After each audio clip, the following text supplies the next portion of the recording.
Hey guys, welcome to the ADHD Experience, where today we're going to talk about living life with ADHD and how we cope.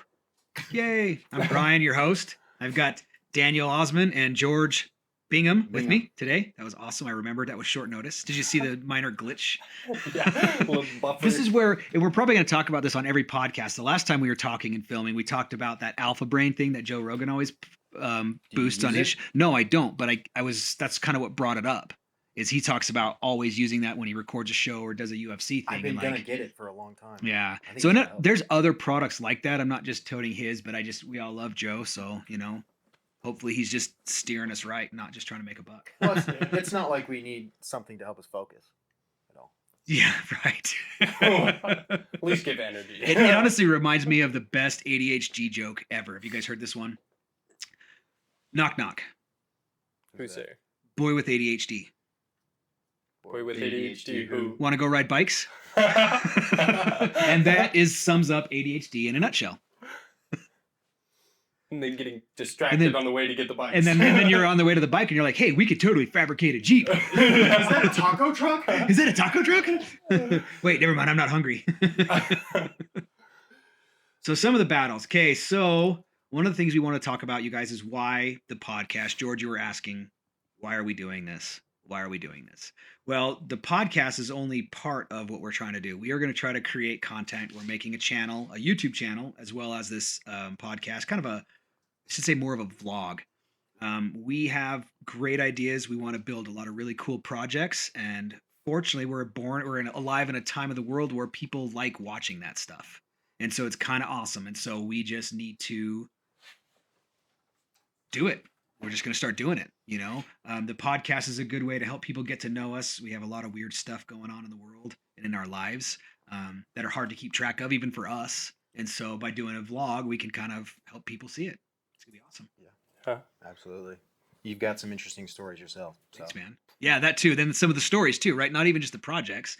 And George, George is kind of new. This is George's first day being in the wood shop. And so there's a couple of things that really caught George's attention. George, do you want to talk about the first one? I think it's like a giant elephant. What do you have behind your head here? Well, what strange object is this? This is a strange object that we are really looking forward to doing the podcast on because I think it's gonna blow a lot of minds. So this is my version of proof as to the existence of aliens. Years ago, my dad had a special job for the military. He was part of a group called the 6545th Test Group, and I actually have like some patches and some other contraband from that time when it was an Air Force group based out of Hill Air Force Base. And they, in fact, I think there's another picture. I don't know if the cameras are all showing that, but a picture of a big old red truck with a armored personnel carrier on the back. So his job was to go and find stuff like that, and then we would test our weapon systems against it. This little guy, though, was a helicopter that was shot down over what's called the Eagle Testing Range out in Nevada. Everybody knows about Area 51 and Dugway, but very few people have ever heard of the Eagle Testing Range. And that's because there's almost nothing there. Now, it could have changed. I was there when I was probably 11 years old. My older brother was there with me, which would have put him at about 14. And we got to watch some F-16s blow up that armored personnel carrier and like chop it in half with their, I can't remember. It was special bullets out of their machine guns. Uranium tipped. Depleted uranium. Yeah. And it's like the middle of the tank just disappeared. Now, when I grew up, there weren't camcorders. There weren't all these kind of things. And so you can't get videos of that stuff. And so, but this is why we're going to talk about this. This is the only thing that I can quantify and prove actually happened and prove that I'm not a liar. Now, again, when I was a kid, we didn't have smartphones. We couldn't record everything. And I would go and I would have these amazing experiences with my dad, and I would tell my friends about them, and then they would stop being my friends because they just knew that I was a liar, but I wasn't. And now that my dad's dead, God rest his soul, I can show it to you guys, and the worst thing that's going to happen is the military is going to come and take it from us, which is going to be great for publicity. Yes. So to make this, and again, the proof that you're looking for, so this is just aluminum. It's aircraft aluminum. You guys can see that there's rocks in there, George, right? This is all rocks from the hillside. And when it hit the ground, it was... Yeah, so this helicopter, as it's coming down, right, we're going to crash. It's literally dripping chunks of molten metal onto the side of the hill. Like, what shoots an airplane that's that strong that it melts it while it's still flying, right? Like, we all have YouTube now. We've all seen videos of helicopters getting shot by missiles and machine guns, and we kind of know what they do when they blow up now and they crash. And they don't do this. right? I have other. Yeah. Is it conceivable? I mean, just to play the devil's advocate here, is it conceivable that the fuel itself Sure. could have melted Absolutely. the aluminum? And I'm sure that there's going to be countless people that come and tell us that that's what it was. But typically, though, with that being noted, usually when aircraft are shot in the air, they just blow up. Correct. And you find pieces So, somewhere. I And the mean- fire, and it deflagrates so fast that it doesn't have a chance to do this. Yeah.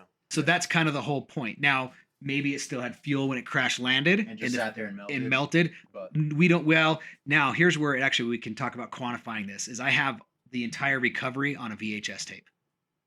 Ooh. do you? So we are in the middle of going to have that converted to digital format. And so on another podcast, and we actually dig into this stuff, we will jump right over and everybody can watch the vlog. It's not a podcast, it'll be a vlog, but then everybody can see the recovery, see the giant, I don't know what they're actually called. It's like a sky crane. So it's a big giant helicopter that like the center is hollow and has Yeah. winches. Yeah. You can pick up like a shipping container. And so one of those came out and recovered the big chunks of this wrecked, burned helicopter and plopped it on the back of my dad's lowboy. Wow. So I like, wonder if, yeah, that's crazy. yeah, I wonder if this is like something that happens in other crashes. I don't know. I've never Well, seen anything like no. it. No, most people haven't. That's kind of what I want to talk about in a way, like as we've all talked, like, right? Every time you're doing your podcast or your YouTube channel, it's all about getting views and people, you know. And so part of, we're definitely going to talk about this because I just want people talking about it. And So- again, if we can get some military expert on here who's like, oh no, when a helicopter gets hit by a T-67-400 missile Yeah. or whatever, I don't know. I'm making that up. So people are like, there's no such thing. No shit.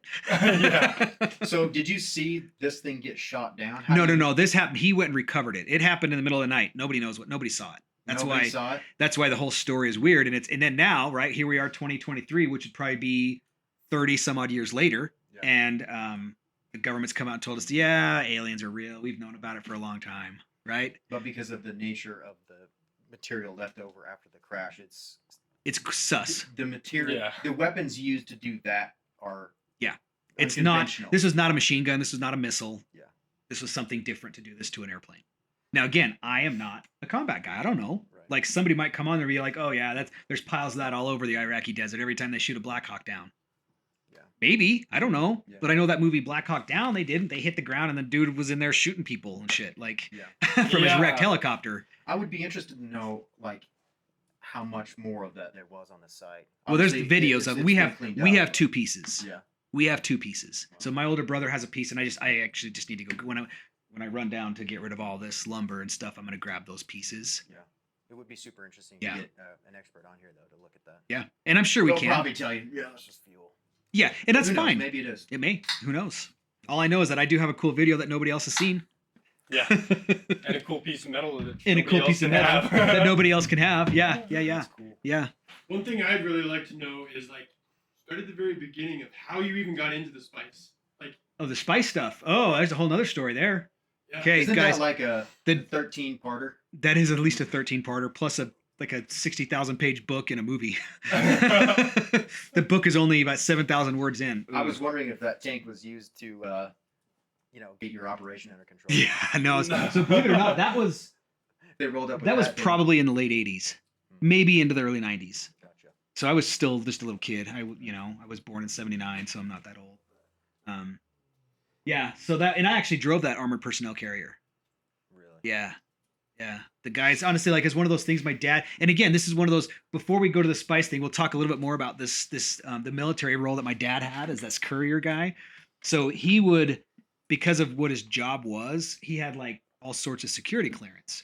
So we drive his crappy old pickup truck up onto the Hill Air Force Base and right onto the flight line, driving underneath, the noses of the F-16s and stuff like that. Like when I was a child, the SR-71, if you remember that, the Blackbird, it was one of the first stealth Coolest bird planes. ever. Huh? Coolest airplane. Coolest bird ever. So 2 stories about that. Actually, a lady I know, her dad was the guy, the chief engineer who built that and then got to fly it. Or no, maybe he just flew it. Anyways, out of Hill. But so that plane came in, we were there.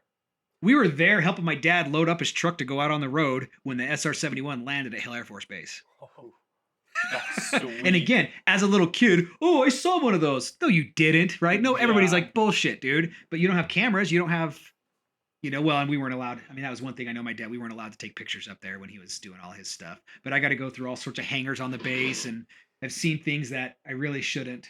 Did it shut off? Double click the power button, and then it'll come back up. So there must be a setting on that we need to adjust. Same thing with this so that it quits sleeping. But so yeah, 65 45th, the recovery stuff, it was insane. Like there's he would have all these different things where they have like armed guards that'd have to escort him around.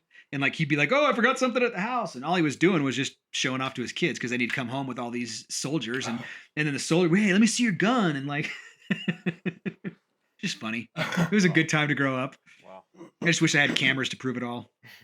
Playing with M16s in the front yard, they'd be like, "Oh yeah, hey, does anybody have an empty magazine? Oh, I got one." Yeah.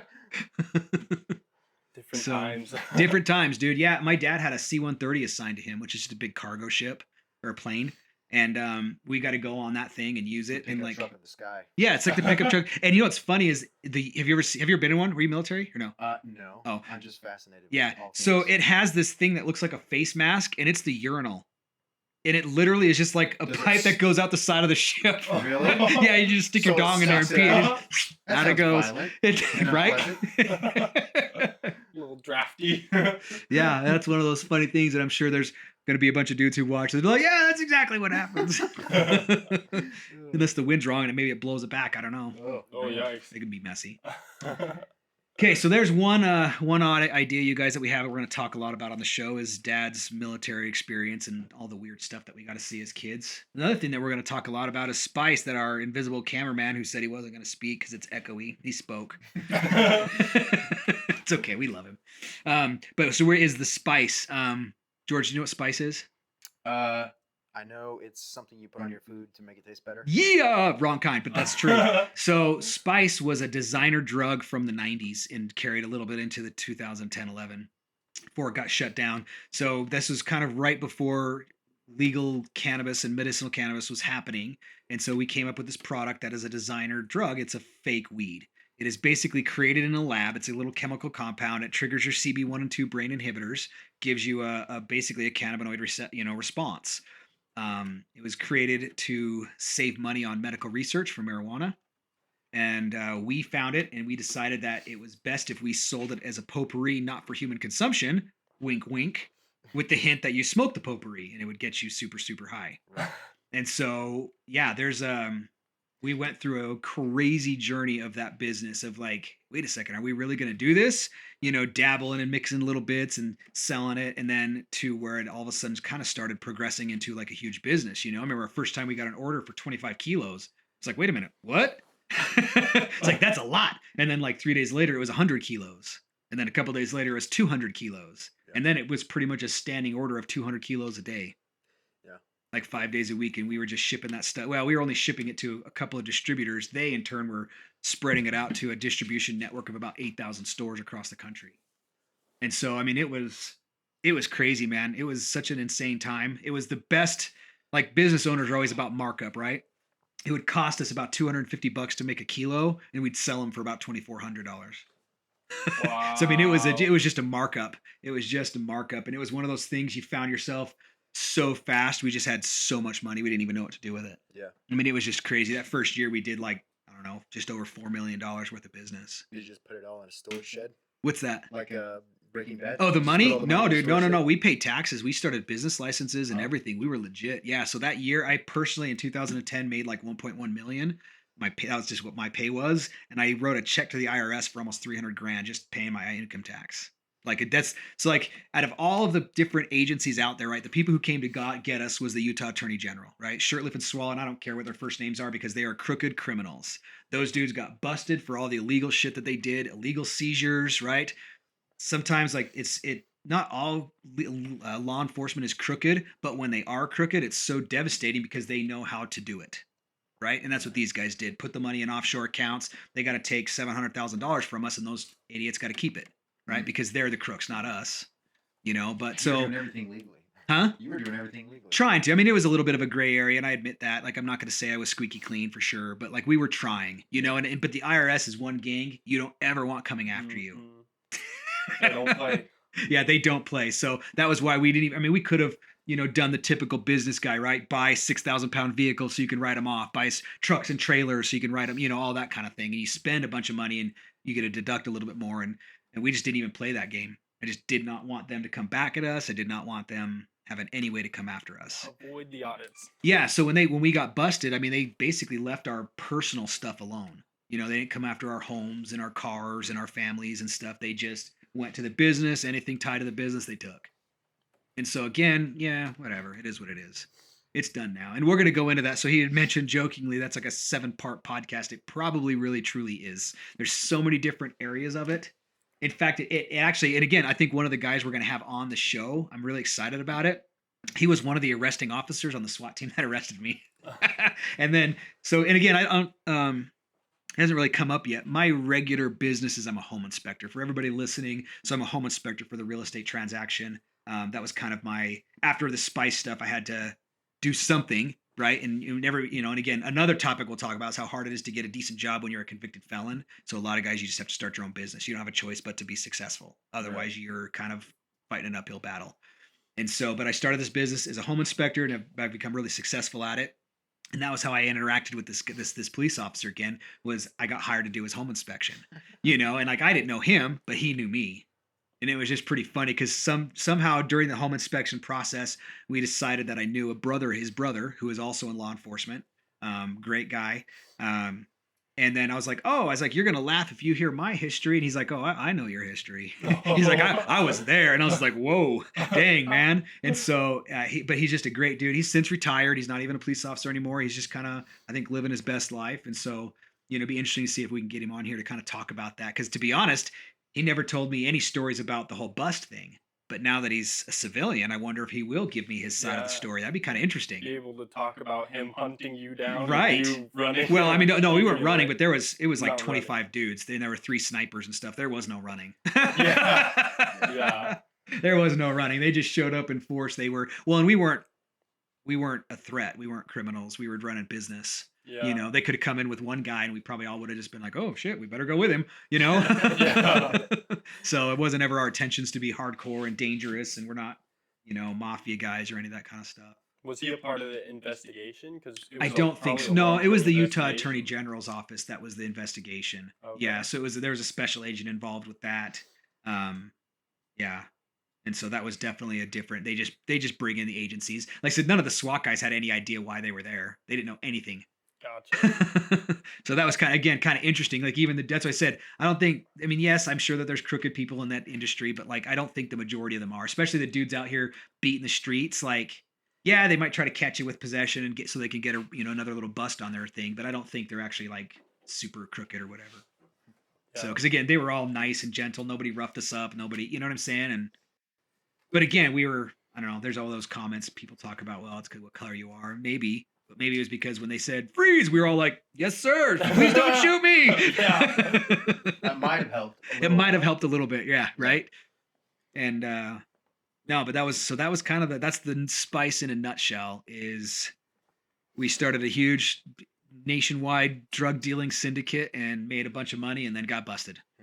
It became felonies, which I guess is a great time to segue in part of why we're doing this, right? Doing the podcast and the YouTube channel. Yes, I mentioned doing this is because we want to build cool stuff. Just a little side note. I have, thank you. I have a junkyard full of some really cool stuff that we are going to build into even cooler stuff. And I know that everybody likes that because there are thousands of videos online that I watch every day. Every time I'm on the toilet, I watch those videos of guys building cool, or girls, doesn't have to be a guy, people building cool stuff. That's what we want to see. And so part of the reason we're going to talk about the government and the alien stuff and the spice stuff and the home, me being the top home inspector in Northern Utah, is because we were going to try to just establish a little bit of street credit with everybody. There's a reason you could listen to us and have a good time, is that we've been successful, lost a bunch of stuff, and are successful again. And now, as we do this, we want to help people be successful. We are going to talk about how to build these businesses, what happens when you get busted, and not like a lot of guys and people are never going to experience the getting busted part. There are people who fail in business and never get in any legal trouble. Yeah. But that's just a different element of it. And so I want to be able to reach those of you who have done something supposedly wrong according to the system, picked up a couple felonies or whatever, and you feel like your life is toast because it feels like it. When that shit goes down, you're just like, it's like hopeless, but it's not. I'm sitting here 11 or 12 years after getting felonies, and I have no felonies. I've had my record expunged. I'm squeaky clean again. And so, I've made myself a million again. I got real estate. I got all kinds of stuff that I'm doing. And so that's why we want to talk about that. We want to help people get out of their own way, right? Most of us had childhood issues, whatever that comes up into why we live that way and do the things that we do. And so, and not enough people are told, hey, you weren't taught right. Your folks probably weren't taught right either. Like it just happens. So people, it's hard, dude. Sorry, I get a little emotional when I think about that stuff, but like it really comes from your childhood, right? If your parents didn't know, you don't know. We meet people, and I meet people all the time who are generationally successful, not rich, not like, oh, my dad handed me $1 billion or so and so died and I got 50 million. No, that's not. That makes things too easy, right? But like a lot of folks are generationally wealthy in that their great grandpa and grandma were successful and they worked and they made wise decisions and bought houses and paid them off and just kind of did things right and raised their kids that way. So then those kids are now doing the same thing, and they're just, because they're not having to learn, they're not spending their first 20 years in life or 30 years screwing up, right? They're actually doing things correctly, right? So then by the time you get 2-3 generations of that, that's why you meet somebody who's your same age and they're just 10 times more successful than you, is they just had a better instruction growing up. Different Right? information. Different information, for real. Yeah. And so that's kind of where, and once I think a lot of people start realizing that, they're like, wow, my mom and dad told me this, and that's total bullshit, right? It's okay. They didn't know any better. They're not trying to hurt you. They're not trying to do you wrong. They didn't know any better. Yeah, it's just Yeah. up to us to change things for the better Right, into the future. right. Dude, and especially right now, the country, the whole victim mentality thing, right? Everybody, like, you try to talk to people. No, no, no. Well, I can't. No, nutrition doesn't affect me. I have these genetic problems. Bullshit. We all have, nutrition is affecting all of us. Mm-hmm. And it's not even so much nutrition. It's just, for example, people get in their own ways. I flipped a house many years ago, made great money on the house. It was cheap. It was like $50,000 for this house, seller finance, no down payment, no interest. It's like one of those honey of a deals. And I tried giving it to a couple of my friends. Hey, man, I got this opportunity. I really think you should do it. And they're just like, they go and look at the house. Dude, you're an idiot. That thing is such a piece of shit. You're never going to, whatever. People just kind of, they're afraid to take the risk. They're afraid to try something new. I made 50 grand on that house, put 75 into it too, Yeah. Wow. And so, I mean, it took a lot, but I totally did it, and I've done it 25 different times, and again, those couple of buddies that I had suggested, hey, you should do this. They are literally at the same job, making the same amount of money, driving the same car, really not doing anything different. And again, that's not necessarily a bad thing, right? It's not. If that's what you want to do it. But if you have aspirations, most people I meet, oh, I would love to try this. I would love to do this. I just don't know how. Well, we're doing it right now, you guys. I am walking away from, well, not necessarily walking away, but I have a very successful business that pays me a great living. And I'm literally going to try to stop it and do something else. I'm 45. Like, and I'm just doing it because I was like realizing that the life I engineered is not quite what I wanted. Like my business is great and it served a great purpose because, man, after getting busted, getting that kick in the teeth, you lose all your money. Like you don't even know what you're going to do. Well, fortunately, this business was there for me. And these people were like, hey, this guy's pretty good at this. Let's let him do this. Right. Cool. So I made money. And then after 10 years of doing it, I've built a name for myself, but I'm not super happy with it. Right. And so that's why I'm like, I got to figure something out. I want to be happy. I'm 45 years old. I want to be happy. Do right? something more fulfilling. Well, and I honestly, part of my other motivation is I want to show my kids that, so that they're not going to spend their first, until they're 40. And I don't like this job. I'll go try something else. Let's engineer something that makes you happy. Yeah. And you can do it. Like, and that, again, as we go through this podcast, I have lists of people who are going to come in here and we're going to talk to them. And these are all people who have broken the mold, who have started something else, tried something else, and made it big. Yeah. Or not. I have a friend of mine, an acquaintance. We haven't seen Nick in a long time, and I will get him on the show because he's just a great dude. He's all about breaking the cycle. He's a big time warrior and advocate against like pornography and all that kind of stuff. But he was a police officer. He stopped being a police officer and started a mobile car washing business.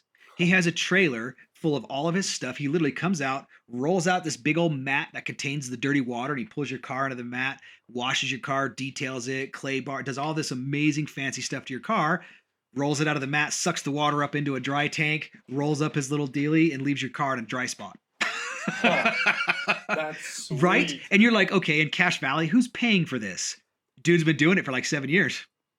There's always someone that'll There's pay for right. it. And the thing of it is like talking to him, there's a group of people that just they're so happy. You know, their cool collector cars or their show cars or whatever are getting detailed once a month and they're not touching it. Yeah, there's money all around. There's money all around, George. Like you just have to go do it. And again, another one, and I don't know that I could get this guy on here. And can we talk about people if they don't know, as long as we're being like polite?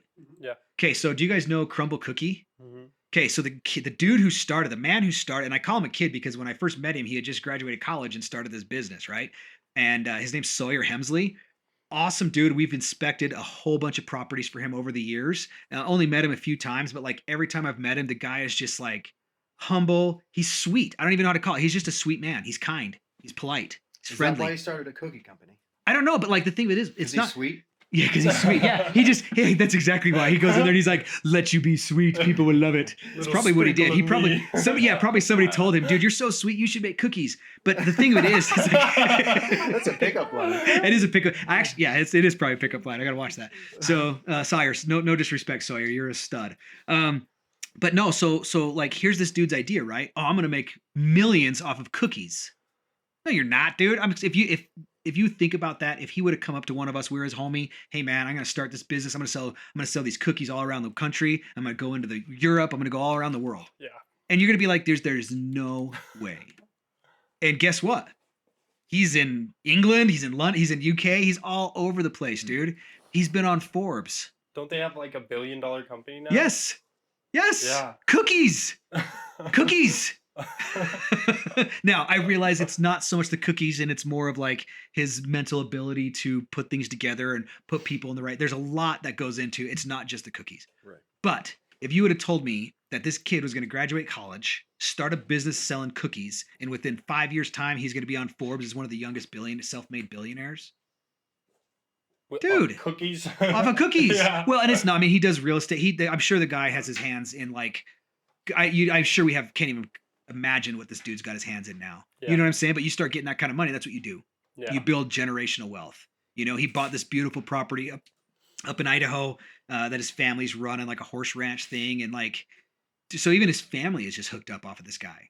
It's just cool, you know. Yeah, that's awesome. And so, and like I said, I really hope I have his cell phone number. Like I could text him and stuff, and I hope that one day he agrees to come on the show. I really hope, because he is a Cache Valley dude. He is from a small hick town. Yeah, and did something huge. It did something bigger than huge. I'm sorry. I think that's bigger. I feel like my spice thing was huge. Yeah. Like I feel like Grumble Cookie's like astronomical. And then there's also, I just recently, within the last 6 months, maybe 8 months, I got invited to one of these capital call business startup events for another cookie company. Right? These are people who had franchises from the Crumble, and then they didn't like how it was run. They thought they could do it better, so they started. And I'm not going to say the name just because of Sawyer's the man. Yeah. But this other company, they're like, dude, he's making all this money, so they started another one. Same thing, right? Imitation isn't the highest form of flattery. Is that what they say? Mhm. Yep. Yeah. So Sawyer, people are out there imitating you, man. Starting cookie companies.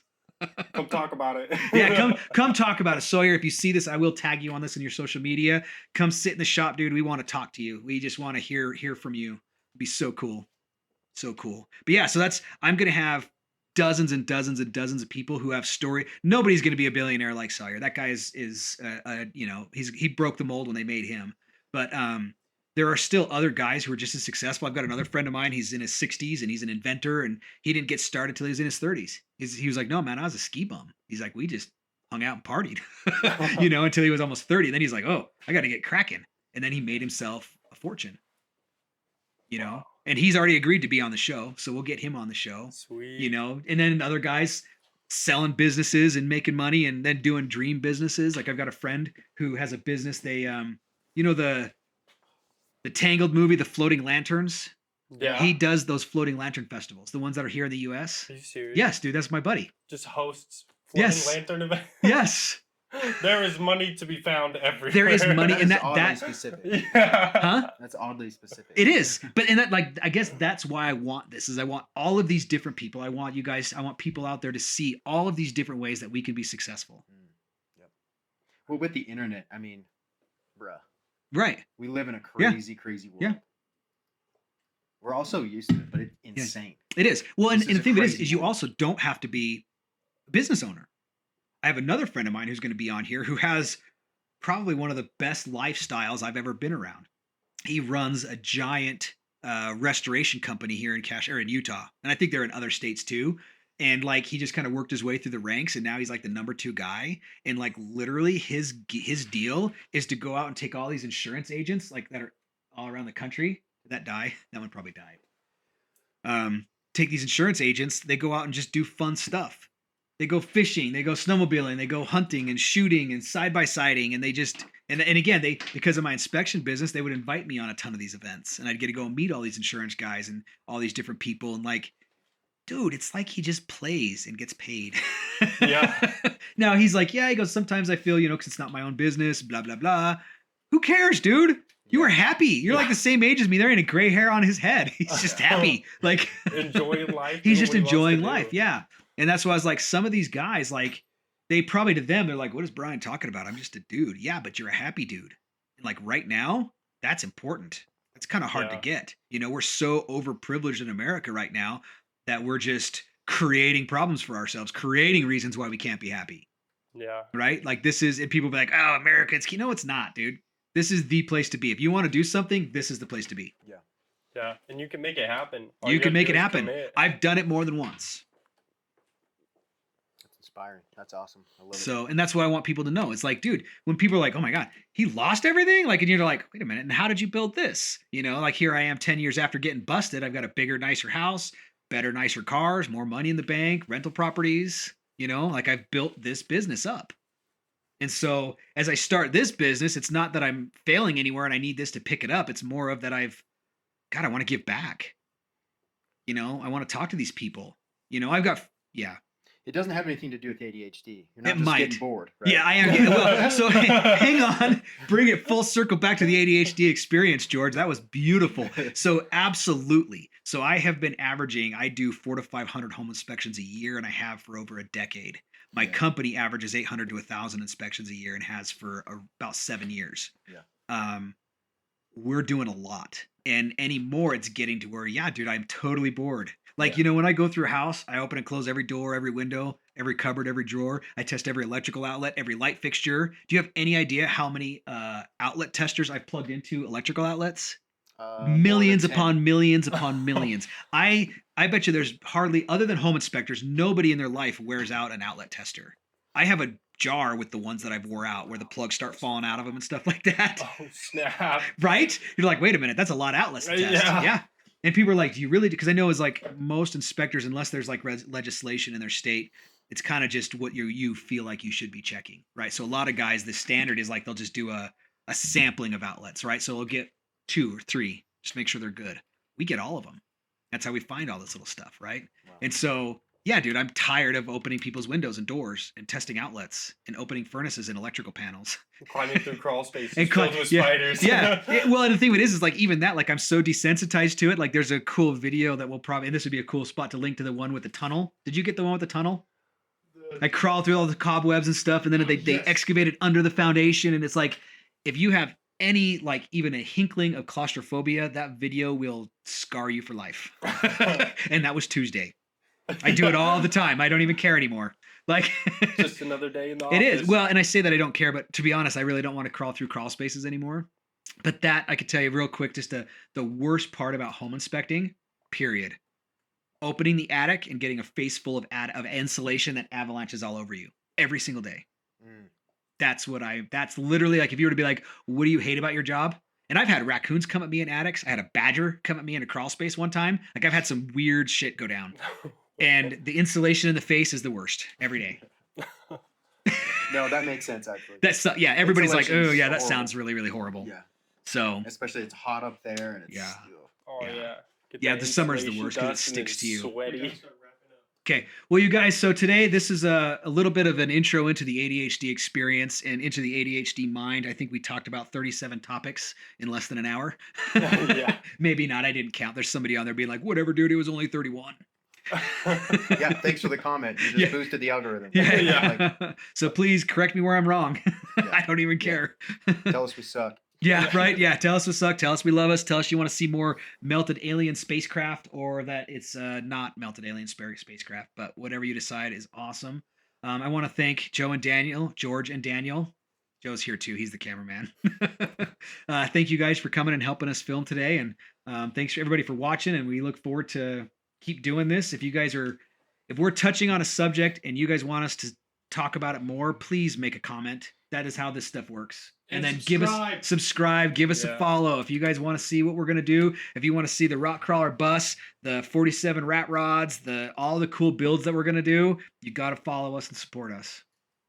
Have a great day.